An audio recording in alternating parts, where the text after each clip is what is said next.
When did you start like regularly smoking weed? Since I was like 10 years old. The whole time you were fighting, you were regularly smoking weed? Well, you know, when you're a kid, your mother gives you liquor and marijuana for you, make you think that you're going to go to sleep or something, yeah. From a very young age, Mike Tyson was familiar with illicit substances. His mother was an addict, more worried about her next fix than what her young son was getting up to. He tasted alcohol for the first time as a baby.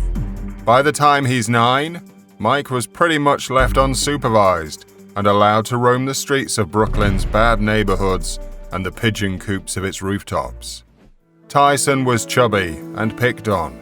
He was bullied by the older boys. I never went to school because I got bullied all the time. That's why I got involved in pigeons, because I was skipping school to avoid the bullies. My life sucked as a kid. I was just bullied all. I hate my childhood life. One day, one of those bullies grabbed Mike's prize bird and snapped its neck. Mike's rage overcame his fear, and he put a terrible beating on him. For the first time in his life, Mike felt what it was like to have somebody fear him. For a bullied, isolated kid from poverty, it was the most intoxicating feeling he could imagine. Yet, as Mike grows up fatherless and with little guidance from his mother, he finds his role models in the flashy lifestyle of Brooklyn's burgeoning drug trade. Mike wanted what they had: the cars, the clothes, the jewelry, and women that came with the fast money lifestyle of the street hustlers. Mike became known as a street mugger. He was already experimenting with drinking and every drug he could get his preteen hands on.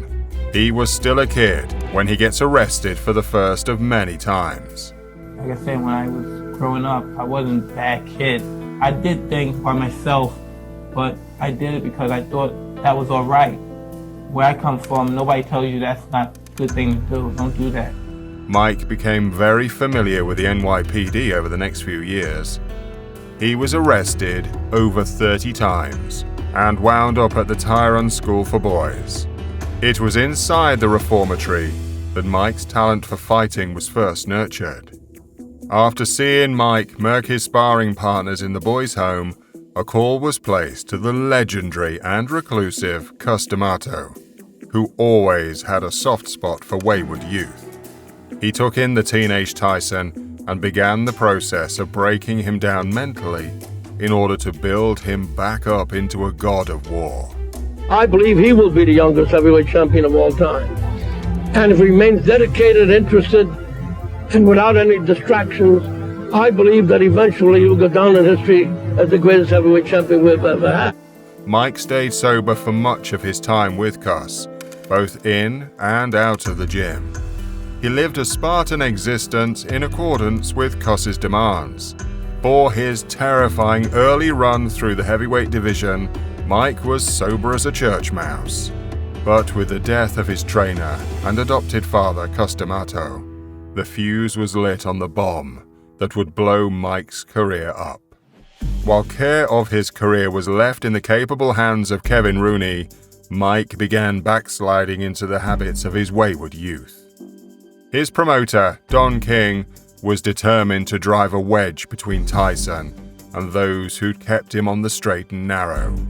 Naturally, King was unhappy with how big a piece of the financial pie Tyson's training team was getting.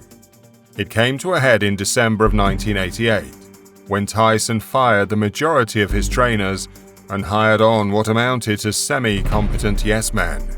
Tyson was off the rails. Sex, drugs, and that intoxicating mix of admiration and fear all the world had for him.